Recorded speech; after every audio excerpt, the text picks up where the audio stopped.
supervisor. And luckily for me, because that was the beginning of everything, I was able to land a job. I was super lucky. It was a job at a big corporation. It was a great experience. And the job entailed pretty much me being part of a 200-person call center, selling cable on the phone. If you moved to a new apartment, you would call 1-800-OK-CABLE, and you would get me. And I would try to sell you cable, internet, and phone. And the pay was about $10 an hour, which is very low for American standards, and commission structure. That job was like the first glimpse of what it's like to work for a real company. Before that, I was just painting. My stepdad's in a makeshift business. So it was an incredible experience. I learned about the hierarchy. I learned what it feels like to have a boss who has a boss, who has a boss, who has a boss, who has a boss. It's not that nice. I'm very competitive there. I was selling on the phone, and I'm super competitive, and I like to make money, so I was consistently one of the top sellers throughout my time there. But I quit that job because I didn't like having a boss who has a boss who has a boss. And one of my friend's fathers told me in a conversation that if I want to be my own boss, I should probably start driving a taxi cab. Which sounds like a good idea, but not for me. But I did. He lent me $1,000 so I could get the license and take the course, and et cetera, et cetera. And I became a New York City taxi driver, which is why I have the taxi on top. I worked 4 p.m. to 4 a.m. from Monday through Saturday. It was one of the worst decisions I ever made in my life because I have the worst sense of direction. I get lost in my own neighborhood. So I worked there for 6 months. From my first passenger to my last passenger, the first sentence I would say would be, thank you for stopping me. Do you know where you're going? You know how to get there? Yes, okay, I can take this. My first day. Even my last day I said that because I was just terrible at directions. The last day that I worked as a taxi driver was crazy because I didn't have money for rent. I needed to make like $250 clean. And I decided that I would work the 12 hours straight. And I bought a big water bottle, and I would pee in the water bottle so that I didn't have to get out of the car. And after 12 hours of hard work, I went back to the garage to get back the car, and I paid for the lease $160. I paid for the gas about $40. I paid for the tolls about $15. And what was left was $15 for 12 hours of work. I don't know what the minimum wage is here, but that's crazy. So with tears in my eyes, put the money in my pocket, I called my mother. I said, Mom, there's no way I'm getting in a cab ever again. Well, not as a driver, for sure. And she said, Juan, you're always quitting your jobs. You quit painting, you quit Time Warner, you quit the taxi thing. What are you going to do? You're a quitter. I'm like, no, Mom, I'm not a quitter, but I can't work 12 hours a day to make $15. It's crazy. So she's like, okay, look, why don't you think about this? Why don't you go to school for real estate? It's about a 1-year course. You get certified, and then you can get your license and work as a real estate agent. Not that that was a great idea because I know for a fact that you can make money in real estate. So that's exactly what I did. I got my certification, I got my license, and I was taken in by Urban Sanctuary, which was a brokerage firm on 28th Street and Park Avenue in Manhattan. That's where I met my first mentor. His name is Marcus Medina. He's doing incredible things. If anybody's interested about his story, I'll tell it to you one-on-one. And he changed my perspective about what it really takes to be successful. I mean, I was a hard worker, but it wasn't hard enough. I wasn't doing everything I could have done. And I worked 7 days a week. I was obsessed with that job. I worked 7 days a week, up and down Manhattan, renting apartments. I learned so much about the market. I learned so much about property management companies. I learned so much about behavioral patterns by people that get their apartment the first time, the second time, versus the third time. It was super interesting. And I started making money, but the problem was I was a kid, and I didn't know how to use money. So 1 month I'll make $10,000, and the next 3 months I'll make $500. And guess what happens when I made $10,000 as a 20-year-old kid? I blew it. Girls, alcohol, name it. And so I did that for about 1.5 years, and I just couldn't keep up with the discipline that it takes to have that much freedom, to have one paycheck, a good paycheck every couple of months. And I worked at the Habitat on 29th Street and 3rd Avenue. And it was easy for me because I had a network. I already knew how to rent apartments. It was the easiest job in the world. But while I was there, I became obsessed with the other side of the business, which is property management. Right? There's real estate, rent and sell. But if you have a rental property, or if you have any property, there's management to it. And that was really, really fascinating to me. So I started getting close to the super, to the accounting people, and I started learning about what it really entails. building systems, boiler systems, electrical systems, elevator shafts, all that. The law behind it, the accounting behind it, the property software, the property management software called Yardi. And I decided that I really wanted to work in a management team as a property manager. So I started going on Craigslist. I don't know if you guys know what Craigslist is here, right? You have it? And I started applying for management jobs without any qualifications to be in a management job. And I applied to this one by the Jack Parker Corporation, 5 minutes away from my apartment. And I applied 7 days straight, every single day. So I applied the first day, I didn't get nothing. The second day, I didn't get nothing. The third day, until finally I got a call and they gave me an opportunity to interview. So I dressed up real nice. I was nervous as hell, and I went there and gave it my best shot. It was a 5-hour interview. I met everybody in that property. I even met the CEO, Stephen Pipes. And fortunately for me, another lucky break, they gave me the job. And they gave me a crazy job with a crazy salary, with a corner office, with an assistant.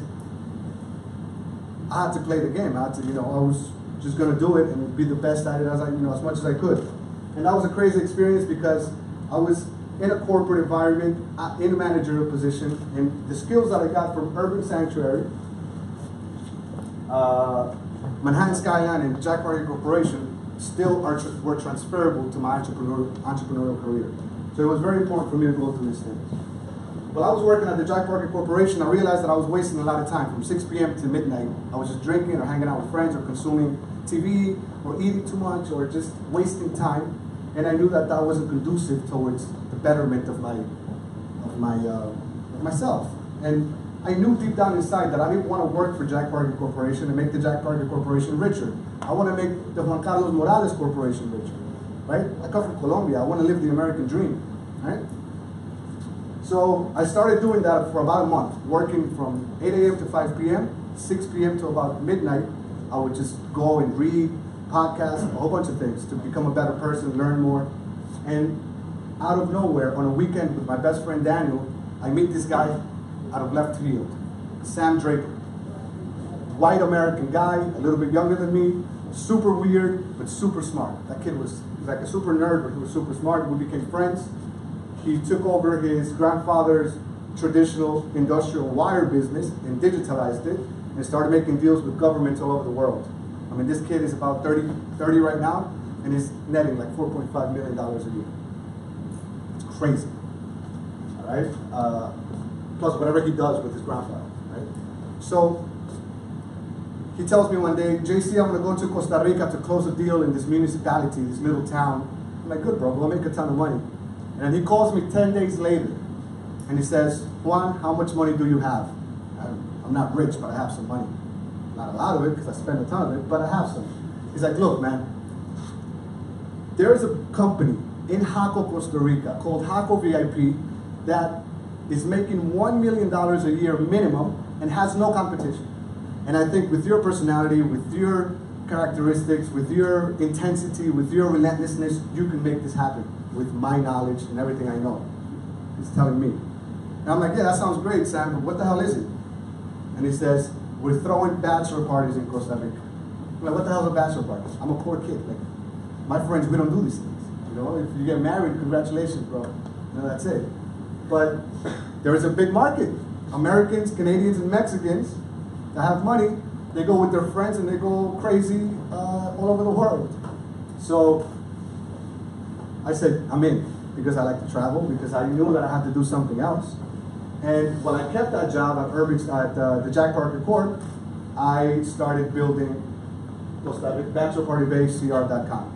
We went to Costa Rica 2 weeks, we walked the town up and down, we got all the vendors, all the partners, and then we came back and we started working from 6 p.m. to 12 midnight on the website and everything else that we had to do. Fortunately for me, Sam Draper is a really, really smart man. So my first business was a complete success, right? For most entrepreneurs, it's the opposite. You have to go through a couple, but I had a great partner. It was more of his doing than mine. I was just following directions. I'm just learning at this point. But unfortunately, he had a fiance that was a Christian, and when they got married, she told him that he couldn't go to Costa Rica to do bachelor parties anymore, so we had to sell the business. which was very sad for me. I was devastated because I was ready to quit Jack Parker Corporation. I was ready. And he sits down with me a week later. He says, JC, you know what? I don't want you to keep working at the Jack Parker Corporation. I want you to look into your own country because tourism is flourishing. Colombia is changing. And I think if you get there early, specifically on this niche, you're going to be able to make something very good. I can't help you, but I'm here for you if you want some mentorship or whatever. I appreciated that very much. I went to talk to my cousin because I like having partners. Between 2 people, 3 people, you get a lot of work done. And I convinced him. I told him, look how much money we made, look what we sold for. I want to do the exact same thing in Cartagena. And he said, okay. He's a finance guy. He's very smart, but he's just a finance guy. You know, he just works for the Manhattan Chase Bank. No entrepreneurial skills whatsoever. No digital skills, no tech skills, nothing. And I didn't have those tech skills either. Sam did. So we go out to build EliteCartagena.com. And I literally did exactly the same thing I did in Costa Rica. I went to do it in Cartagena. Took 2 weeks, 3 weeks, went everywhere, got all the partnerships, introduced myself. Everything I did, I replicated. The problem was that I didn't have Sam. And Sam was doing the smart stuff. I didn't know it. Like, I had an idea. He taught me a little bit, but you don't learn anything just because someone tells you. You got to do it. You got to be in it. And so we made a ton of mistakes. I'm still working at the Jack Parker Corporation, so I'm busting my ass. I'm like, my girlfriend at the time didn't like it very much, but it is what it is. And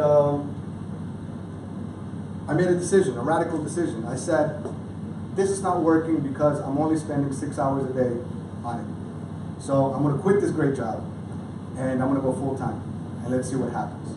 And that transition was one of the hardest things I've ever done in my life because there's very few kids that are 25 making $125,000 a year with benefits, with a corner office, with potential to grow. And so everybody in my circle was like, Untitled, you're crazy, you're a madman, don't do it, just keep doing it on the side. You're never gonna make that kind of money anywhere else. You don't even have a degree. You have nothing. But I said, no, if you want the job so badly, there's gonna be an opening soon. So go apply. I quit the job, and the first year, because I'm not Sam, I made a ton of mistakes. And living in New York at the level that I was living, took all my savings. I was almost bankrupt, pretty much, and I didn't get anything. I didn't get a client, I didn't get anything. I wanted to quit a couple of times, but my cousin kept like pushing me. He's like, I know you can do this, you did it before, just keep going, keep going, keep going. And I'll tell you how I did it later, but eventually I got my first client, and from there it was just a snowball effect. And thanks to the universe, thanks to the hard work that I've put in, thanks to the faith that I have in myself, we've been doing amazing since. Last year, I co-founded with one of my ex-employees, Coviva, which is the same exact business, but on a different vertical, a different niche. So I already know how to do everything, I already have all the relationships. This was very easy to begin, and we're in testing stages. We've already made money. I haven't taken a loan. I've never taken a loan. I've never taken investments. I'm against all that. I think that as entrepreneurs, a real entrepreneur should be able to bring something from 0 to 5 in about a year or two with the resources we have available. That's my radical belief. It doesn't have to be yours, but that's how I do it. Now, a lot of bootstrapping has to do with mindset. And so, in my opinion, this is the best time to be alive to bootstrap anything, right? Why is it the best time to be alive? Because we live longer and healthier than ever, because we're more educated than ever, because we have more access to clean water and food than ever before, because we have more money than any other human before us. It's the easiest time to do your own thing, to be your own boss. I think any of our ancestors would kill to be here today. And this is the part that really gets to me. The world is more connected than ever. And this is huge, right? Because you can reach out to literally anybody with precision. So we have direct access to a vertical, like my vertical, for example, are corporations and groups of people that travel together, millennials that have this certain amount of money, certain amount of education. And I can reach out to them in different platforms, from different angles, because they all use these platforms differently. So we have an opportunity to reach out to them differently for the same purpose, so they can buy my service or buy my product. So I think that's crucial. And it's never been cheaper and more effective than now. So I think that if anybody is discouraged at this time from what they're doing, they should rethink that.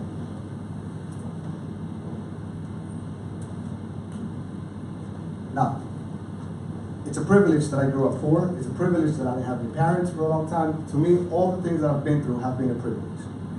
And I like to correlate being poor as a kid and being the founder of a startup, because we have the same challenges. Challenge number one, I'm a kid. I want to go play. I want to meet a girl. I want to have fun. I want to do so many things. I want to be part of so many things, but what? I don't have any money. Startup, it's the same thing. I want to build this project. I want to build this product. I want to get some customers. I want to hire the best people, but guess what? I don't have any money. So, in my opinion, in my experience, one of the biggest indicators of success is if you have historically been able to trade in your life without cash, if you've been able to trade with other people and get what you want without money, then you're potentially more likely to be successful bootstrapping any project that comes to your mind, because you have that skill, right? So the concept that I want to instill or offer here is that we got to throw away the concept that we need money to do anything. Yes, startups need money, but if you don't have the money, it's not the end of the world. You have resources. Everyone here has more resources than they know. Everyone here has more resources than they know. I guarantee it, 1,000,000%. What's being resourceful? So I want the definition so we're all on the same page. Having the ability to find quick and clever ways to overcome difficulties. So New Year just started. I'm looking at my Instagram, my Facebook, talking to my friends and my family, and everybody's saying the same thing. My New Year's resolution is to be skinny, is to go on a diet, is to go to the gym, is to save more money, is to get a new job. But nobody's ever saying, my New Year's resolution is to be more resourceful, which is knowing how to use your resources properly, taking full advantage of. This is an exercise that I think, because I can tell you anything, but I want to give you like some practical things that I did to help me like see what I really have around me. To get things done in my startup, I used people. So I started thinking of everyone in my network, in my closest network, as potential partners, potential salesmen, potential employees, potential collaborators, right?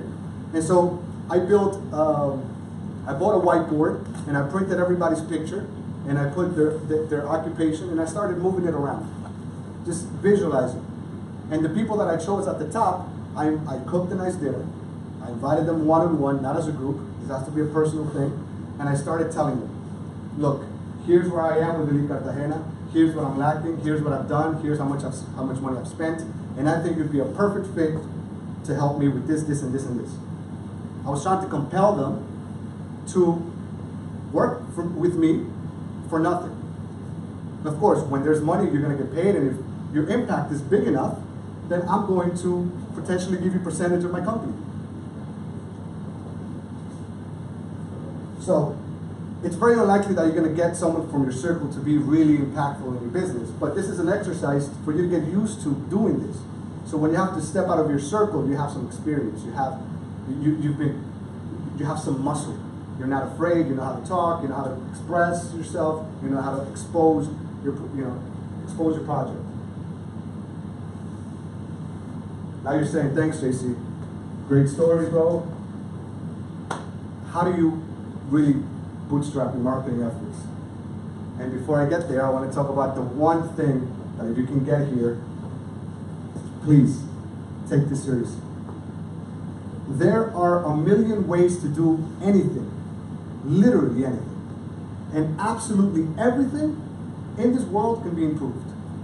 If you have this as the foundation of your mindset, and if you believe this, and if you carry it with you in your heart, then you're going to be a great entrepreneur. Because that's the belief system. That's the religion. That's the north. Everything can be done in a million different ways, and everything can be improved.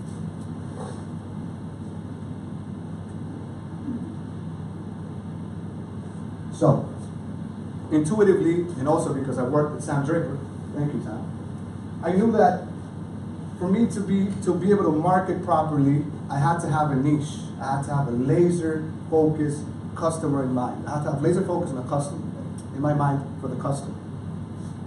What I see a lot is that startups, New York, even in New York, Miami, in LA, in Colombia, a lot of them don't have any clue who they're doing it for, why they're doing it, and they just want to have like this shotgun approach where let's launch it, and let's see what sticks.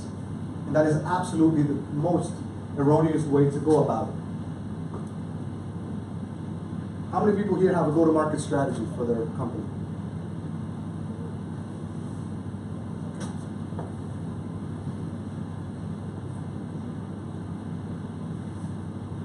So I was laser focused on, for my Cartagena business, millennials who travel frequently in groups, upper class, making over $100,000 a year, about 26 to 40, mostly male. And I started thinking about where do they invest their attention online? Where? And you start doing some research. Is it LinkedIn? Is it Facebook? Is it this website? Is it this other website? You dig deep, you do the work. My train of thought was, okay, I did business with Sam in Costa Rica, so I have some insight. But so what does it take? So the first guy gets married and they go to Las Vegas. That makes sense. Then their attention is in Las Vegas, so I have to pay attention to that. Then the second guy gets married, they're not going to go to the same place twice, so they're going to go to Miami, because Miami's fun too. And after that, they're going to go to Mexico. And after Mexico, they're going to go to Costa Rica. You know, you're following the map, following the flights. New York, Miami, New York, Mexico City, New York, Cancun, New York, Jaco, Miami, Cartagena. So the next best place was Cartagena. So I started following and paying real close attention to what they were paying attention to, thinking like they think. Now, my family thought I was opening up a travel agency. So they would send me like friends of friends, hey, my friend and her husband want to go to Cartagena. You want to hook them up? You want to give them a trip? You want to get them a hotel room? If I would have done that, I would have never been successful. I always told them, no, I can give you recommendations, and I had an email set up just to send them, but I never serviced them because that's not my niche. I'm doing business with groups of people that fit a specific description. Because I didn't have any money, I decided to focus in New York. I figured that most of my clients would be from New York because people make a lot of money in New York and you have every single industry in New York. And I try to use that as my advantage since I realized that every other company that was attempting to do this didn't have, they were Colombian companies.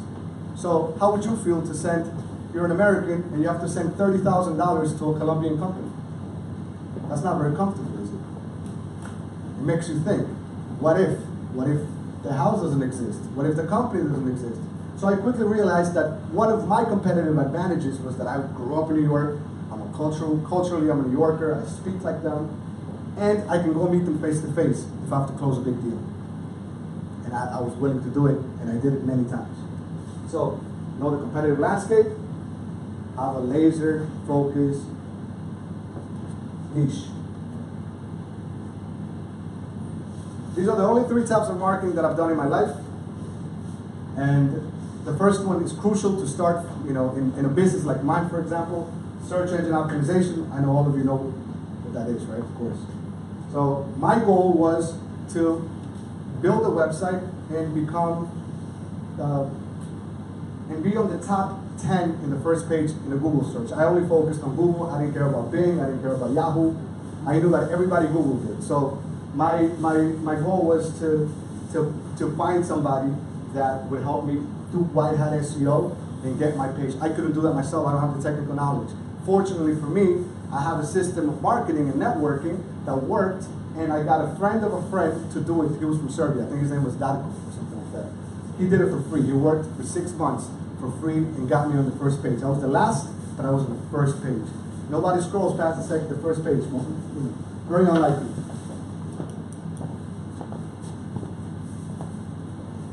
Then, once I was on top on SEO, I knew I was more seeable. People were going to find me on Google, but I felt like I needed to get on Instagram, get on Facebook, get on Twitter, get on LinkedIn.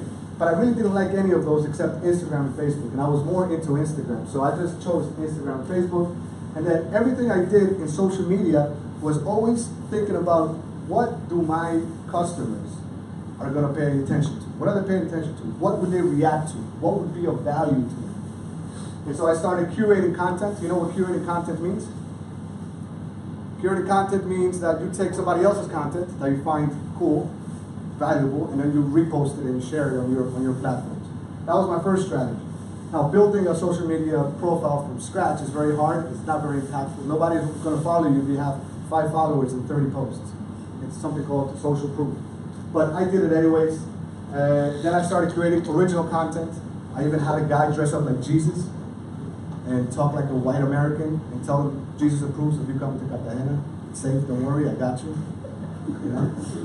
That didn't do that well though, but it was really fun for me to be part of it. I also try to search creatively hashtags. Those are collections of images on Instagram and Facebook, and I thought that was a great free way to really, try to connect with a few of them. And the rule of thumb with hashtags is basically don't use hashtags that have 9 million posts, because your post is going to disappear. Look for relevant hashtags that your target is using that have between 15,000 and 1 million. There you have some chance to actually reach them. But it's free. I mean, this is bootstrapping, right? So I'm looking for the best free ways to get out there. Because marketing, the purpose of marketing is what? To get customers. So that's what I was doing. Then I started thinking about Facebook. I'm like, shit, I'm doing the same thing on Facebook that I'm doing on Instagram, which is not good because people use Instagram and Facebook differently. So I started looking into long content versus short content. And Instagram is instant. So that's where you do your short content. And Facebook, LinkedIn, YouTube, you can do more long content format type of posts. And of course, at first, I started playing with the marketing ad campaigns on Facebook and Instagram, but I spent very little money because I didn't have a lot of money. But these are the ways that I started getting out there. This is where the money is. How many people here go to networking events every week? Once a week. Well, this guy, of course. Once a week? How many times a week? Once a week. Anybody else? Once a month. Okay. Once a year. Everybody, please. So, I use the word obsessed because I'm obsessive. This is my personality. I am an obsessive human being. I became obsessed with Meetup.com. So I quit my job and I was working from like 6 in the morning to 5 p.m. on everything I had to do because I was the accountant, I was the legal person, I was the maid, I was everything. It was me and my cousin, and he was just the finance guy. So I started looking for professional meetups, and I made a vow to myself that I would go to one every single day as long as there was one. And so from anything after 5 p.m., I was there.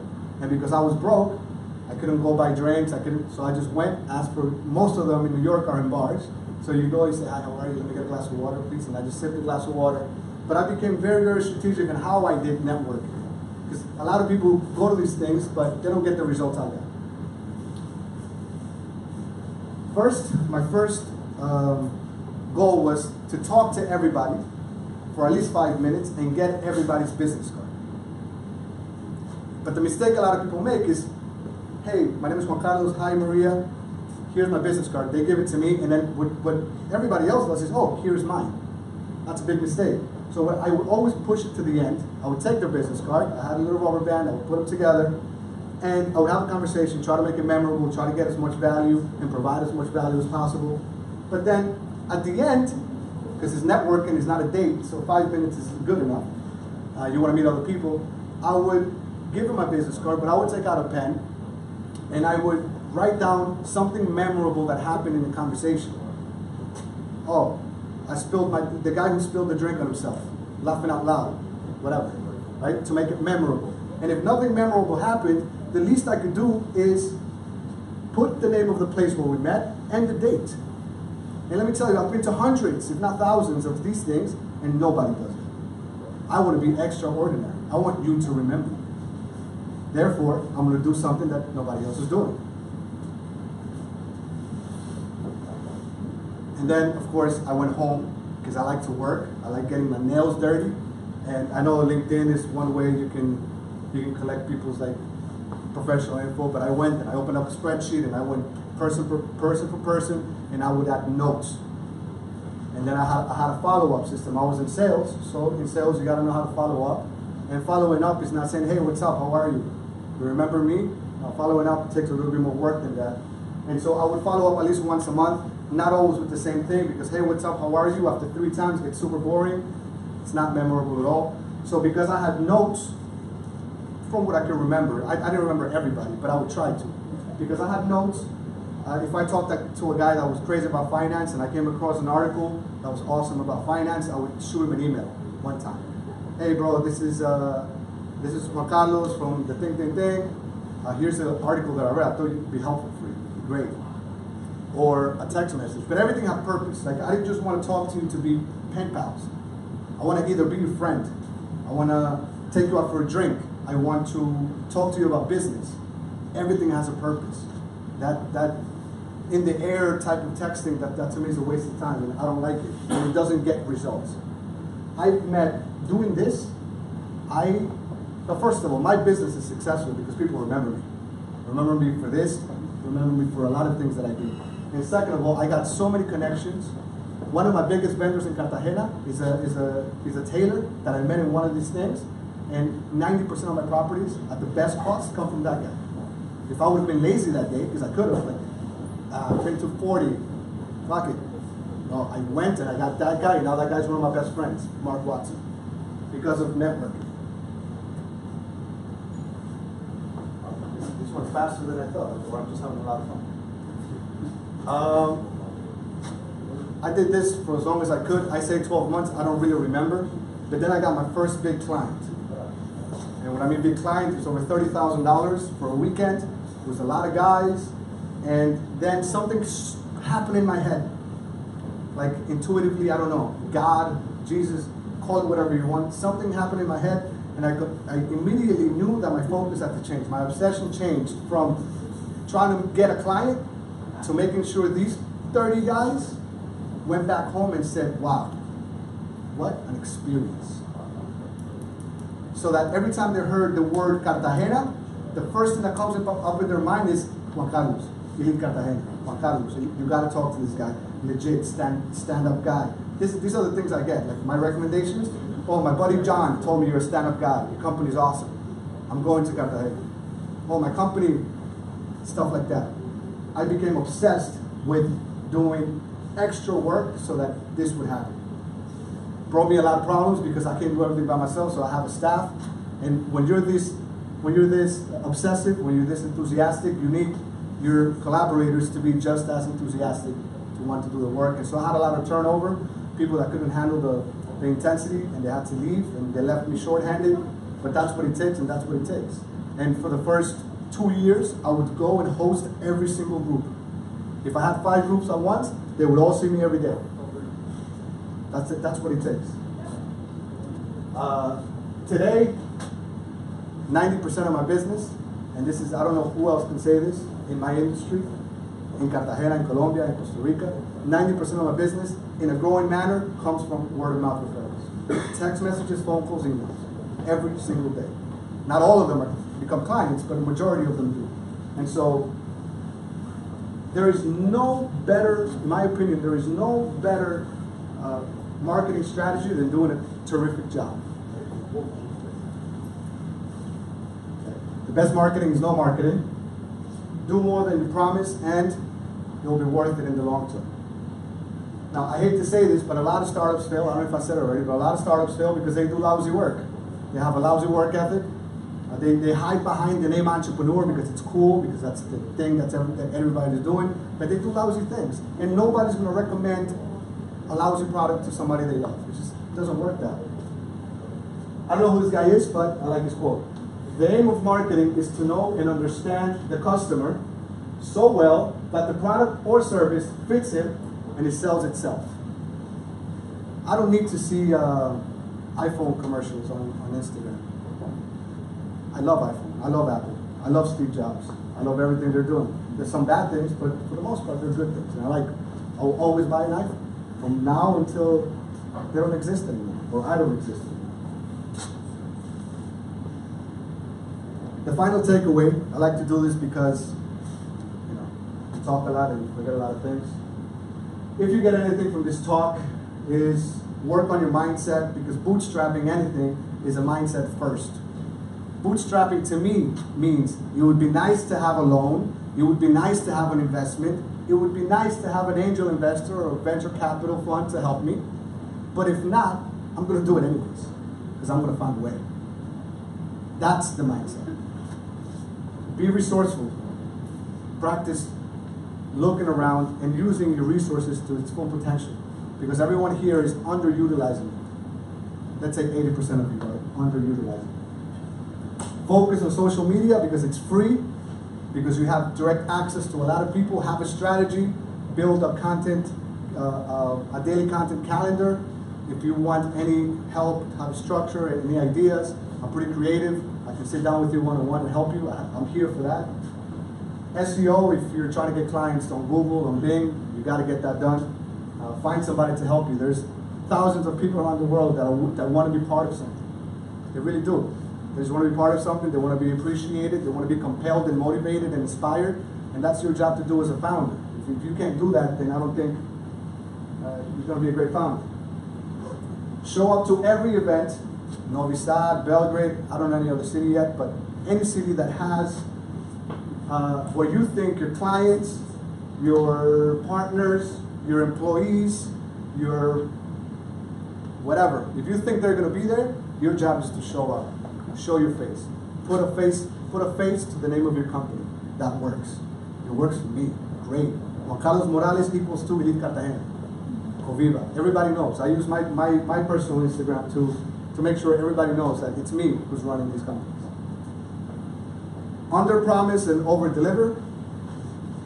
Don't do it backwards. Don't over-promise and then deliver shit, because you're going to go bankrupt. And of course, stay focused. Stay focused. Now, you guys remember Little Johnny? Who remembers Little Johnny? Well, Little Johnny grew up and he became an Olympian, Special Olympic swimmer. And a lot of you would have probably said to Little Johnny when he was a kid, you can't be a swimmer because you don't have any arms. And I'm a poor kid from Colombia, without parents, without a degree, and I'm living my dream. I have 2 companies that are doing great. And I think that if I can do this, then any of you can do it too. And that's my talk. If you want my notes, if you want my resources, I'll reach out to me and I'll send you everything I have. I think it'll be very helpful. Thank you very much.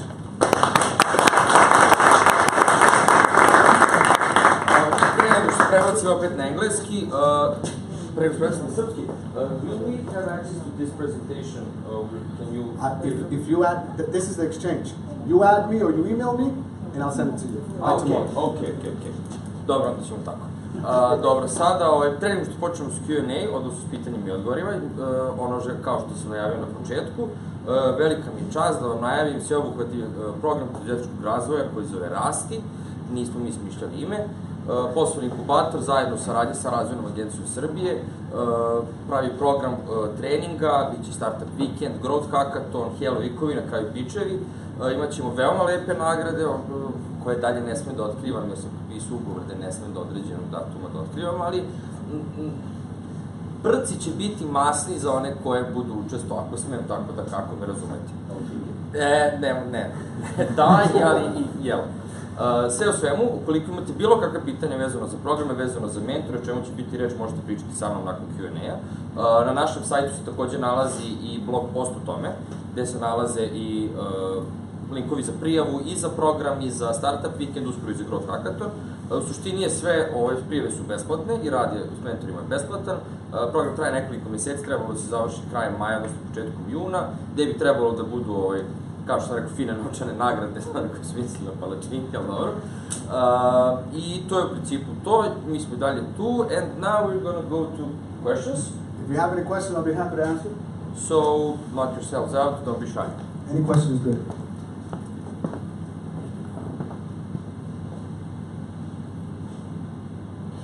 Going once? What will happen if that first big business came too early?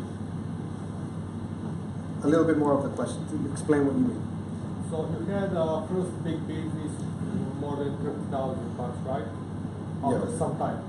The Costa Rica business. Yes. Yes. How much time? We had it for 12 months.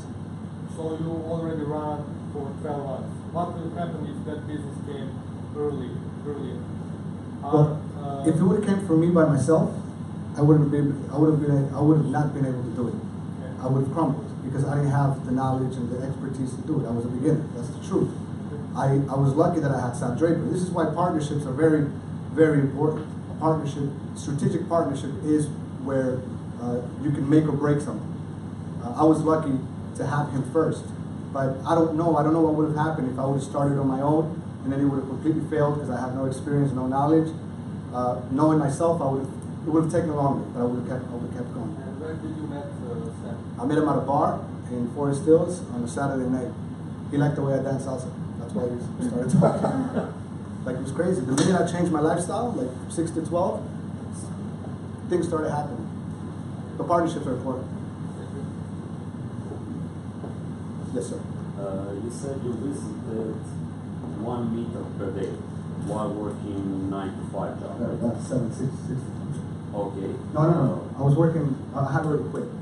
Oh, you already I already quit, and I was working from 6 a.m., 7 a.m. to 5 p.m. And after 5 p.m., I would go to every meetup that I could. When did you eat? When did you have time for your friends? You mentioned girlfriend. Yeah, that's just not my girlfriend anymore. Okay. No, it's so. This is the thing, right? Where did you find the time for life? I didn't. So this is the thing, is when I met Marcus Medina at Urban Sanctuary, my mentor, he's the one that taught me this concept. It's like, you have to pay, there's a cost for success. And either you're willing to pay it or you're not. And I was willing to lose everything. I mean, I lost literally everything. And then I had to come from nothing again. So that's another mindset again. Entrepreneurship is very hard because it's very competitive. There's hyper-developed ecosystems in the West. And so if you want to compete against anybody over there that's doing anything, you have to work harder, smarter, and you have to bust your ass. You have to. There's no way around it. I didn't party. I didn't have any money. I didn't have any money either. Why didn't you bootstrap? Anybody else? Do you see this person-to-person recommendation as some kind of marketing threat? I mean, you will stop caring for other channels of communication with your customers, or you are just focusing to lead clients? What I did is I did the best I could with the little money I had. So I had a lot of time, a lot of energy, but not a lot of money. So it's not a wise idea to just go for one thing. If you have the resources and you have the team to work on everything at the same time, that would be very smart. But me, because I didn't have any of that, I had to do what I could. And I felt like the networking face-to-face, especially because my clients are from New York, was a huge advantage. So did your, let's say, marketing role get through some capital change when you mentioned this one big business that changed your way of thinking and orienting towards recommendations? Yeah, so my marketing strategy, although I do other marketing, of course, but my marketing strategy when I got my first big client, I just felt it in my heart. I felt that if I did a good job here, it would just snowball into what it is today, and that's exactly what happened.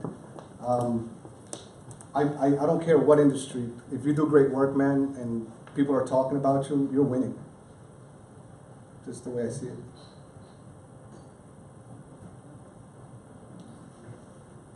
Yes. So what's next? How do you see in the future the marketing, and what is the development plan, the go-to-market strategy in your business? I mean, if you can reveal that. Yeah, I can. I guess I have a startup. I started in April, and so right now we've just tested the market and we've made some money and we have like a real business, because a lot of people don't know if they have a real business or not, but Korea is a real business. And so we are at this level now. We have a team and we're planning our go-to-market strategy. We're doing that now. Korea is going to be a franchise.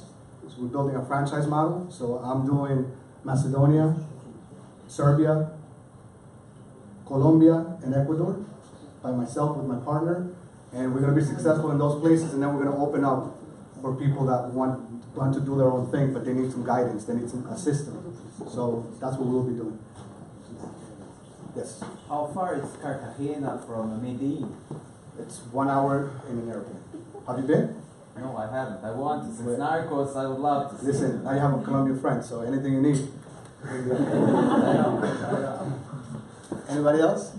So, I don't know how many clients you have, but this face-to-face marketing might work because of the specifics of your business. Yes. What strategy would you recommend or think of when there is a significantly large number of potential customers? See, that's the trick. That's where people get lost. It's because I don't care. It could be the market size could be 200 million people, but a startup doesn't have the backbone to service 200 million people, no matter who you are. So the trick is to, like what I did, find a niche, become the leader in that vertical, and then with the strength and the momentum from that, then you could look at what other vertical or niche can I service that it would be very beneficial for the client and for me. You can't look at the market in millions because no startup has the backbone to provide it. Yes. What about building your brand? What was the crucial steps that you used to build a brand?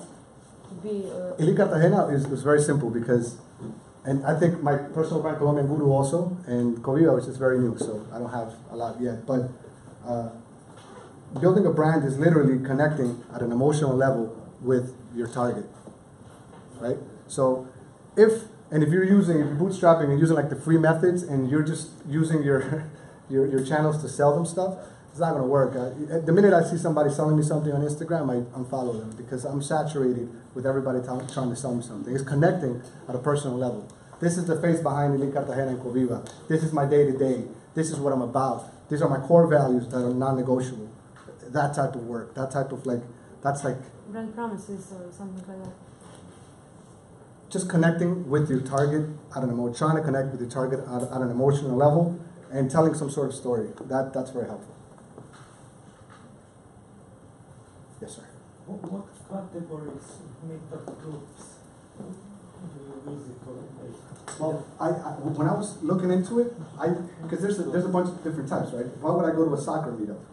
I want to talk. I'm going where I think my potential clients are. And my potential clients were 26 to 40, right? 26 to 36, and they're young millennials making a lot of money. So I was assuming that they would like to meet like-minded people to catapult their growth. And so anything that was a professional networking event, doctors, lawyers, engineers, mix, anything, professional networking. But how do you market your company at such event? If there are doctors, they talk about medicine. It's okay. They can talk about whatever it is, but I'm talking to them. Like I'm talking to you. I mean personal marketing. Not, I mean group marketing. Oh, no. I didn't do any of that. It was like literally grinding out the work one by one. I would look at a room like this, and the minute I walked in, I'm like, I have to talk to 99% of these people. And yes, if they weren't interested in what I was saying, it happened. Some people don't like me, and they're just like, I don't want to talk to you. And that's fine. And I didn't get their business card, and they didn't get mine, because what's the point of me giving you a business card when you have no interest in anything that I'm saying or doing? You're going to throw it away. And because I was poor and broke, it cost money. But I never did like something like this to promote my brand. No. Just move the mouse over. Anybody else? Yes, sir. I just have a question regarding the elevator pitch. Everybody's talking about how that's, if you want to present the idea, yes, that's kind of the thing to use. But elevator pitching, like with a time limit? Yes. And I'm wondering how does one actually use elevator pitch and at the same time make sure that that person's not going to remember that if he feels the weight of the idea and just say, okay, I'm not interested, and it goes and kind of steals your idea. Everybody's recommending elevator pitch, but nobody's talking about. I find this mentality a lot here in the Balkans. That people don't want to share what they're doing because they think somebody else is going to steal it. But let me tell you something. So what? Right? If there's a parallel universe and this actually happens, the way your business is going to turn out is going to be completely different than the way he's going to do. He's a different person, has different core values, has a different mentality, a different work ethic. You shouldn't be worried about that because the type of commitment that it takes, and the likelihood that you're going to meet somebody and that's going to be the guy, it's very low. I would probably focus on practicing with everybody I know, 2-3 minute pitch, asking if they understand what's happening, what I'm talking about, what we're doing, and going out there and getting in front of people, man, because people are still making decisions. We're not robots. You know, if somebody's going to pay, they're going to make that decision. So people is the currency, man. Yes. Why Colombian Guru? Colombian Guru, because before this I was just Juan Carlos Morales, and I felt like it didn't have too much of a punch. And then some guy that I met in Sevilla, I was coaching him, from Lithuania. He's a good guy. He said, "Hey, bro, you're like the Colombian Guru." And I'm like, "Oh shit, I like that." And then I just stayed. Yeah, but it's, you know, I don't take myself very seriously, man. You know, I'm just the guy that's working his ass off, that wants to share his experiences. I'm not Tony Robbins. I'm not Gary Vaynerchuk. I'm just me, you know. And I'm just Colombian Guru. And I'm gonna make hats and stuff just for fun. Yes, sir. Yeah, I agree that partnerships are really good things, but breakups are also bad. So Breakups? do you have a framework or process, or you just feel that the sum is your good part? I've had 3 partners. Now, emotional partners, I've had a lot, and that's terrible. But the partnerships, the thing that I look, and I made a mistake with my cousin, because I just didn't want to go in it alone. And he's like the smartest person I know in my family. I could trust him with money, and he was doing all the accounting and all that. But he wasn't really, he was so busy. He had 4 kids. He had a crazy job, 80 hours, so that didn't work. So what I try to look for, especially with Michelle, my new partner, for Goviva, is what skill set do you have? What commitment level do you have that, you know, I don't want you to do the same thing I'm doing. Yeah. It has to be that way. I would never hire I'll never make a partner somebody that's good at marketing or something like that, and I don't have the money, and I'm like, oh yeah, you know, just do it, you'll be a partner. No, you got to take care of your equity. It's your baby, man. Thanks. You good?